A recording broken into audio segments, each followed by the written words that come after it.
In the beginning was the Word, and the Word was with God, and the Word was God. He was in the beginning with God. All things came into being through him, and without him, not one thing came into being. What has come into being in him was life, and the life was the light of all people. The light shines in the darkness, and the darkness did not overcome it. Light, life, love. In the year 0 AD, a child was born in a drafty shelter for animals in the middle of the night. The place of Jesus' birth was probably not as unusual for people of that time as it is for us today. Women gave birth in all sorts of places. The political circumstances of Jesus' birth might have been a little more uncommon, but there have been other times before and after when people were ordered around by the powerful to go places for their benefit. Expulsed, exiled, displaced, fleeing. But then what is so special about the story of Jesus' birth? In the beginning was the Word, and the Word was with God, and the Word was God. What has come into being in him was life, and the life was the light of all people. John came to testify to the light, the true light, which enlightens everyone, was coming into the world. And the Word became flesh and lived among us. Light, life, love, the Word. The picture on the cover of your bulletin turns 80 this year. The fragile and vulnerable child being held by its mother. The baby's head has to be supported. It appears to be naked, maybe sleeping. Mother and child are drawn in circular, smooth lines.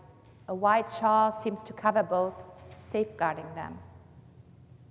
Lovingly, the mother looks at her child, holds it with strong hands securely in her arms. And though dark shadows dominate the scene, there is light on both their faces. The picture emanates a feeling of security and warmth. Licht, Leben, Liebe.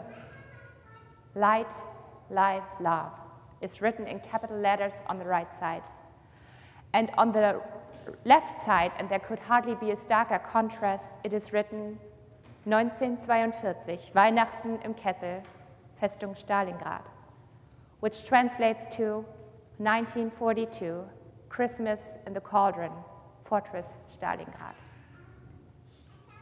In December 1942, the German pastor and doctor Kurt Reuber creates this charcoal drawing.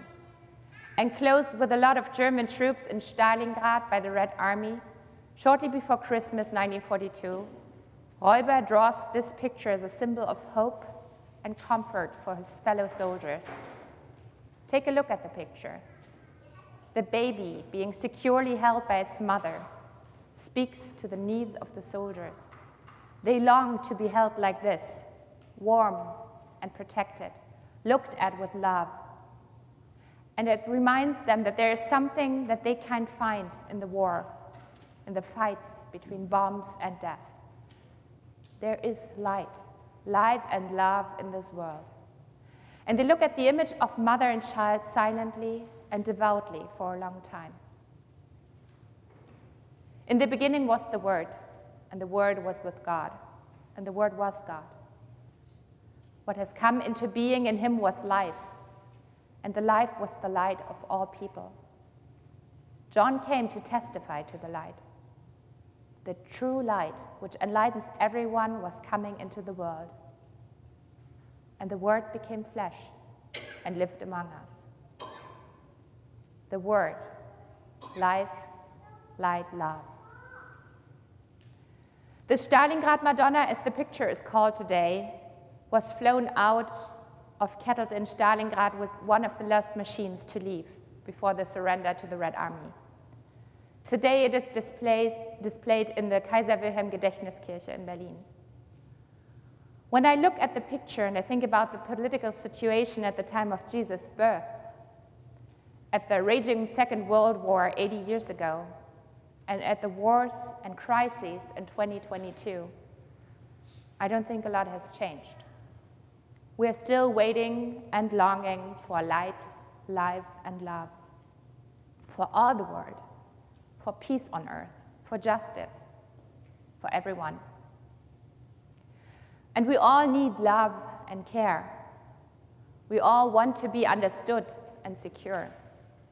We all want to have people in our lives who accept us, who understand how to deal with our quirks, who are sincere, and who face us with trust and cordiality. We yearn for people who catch us when we fall, who hold us when we don't have the strength. We are dependent on each other. And this dependency is also visible in the image of the child in the arms of the mother. Imagine the child, naked, crying, hardly able to move on its own, and it reacts to soothing voices, warming proximity and care.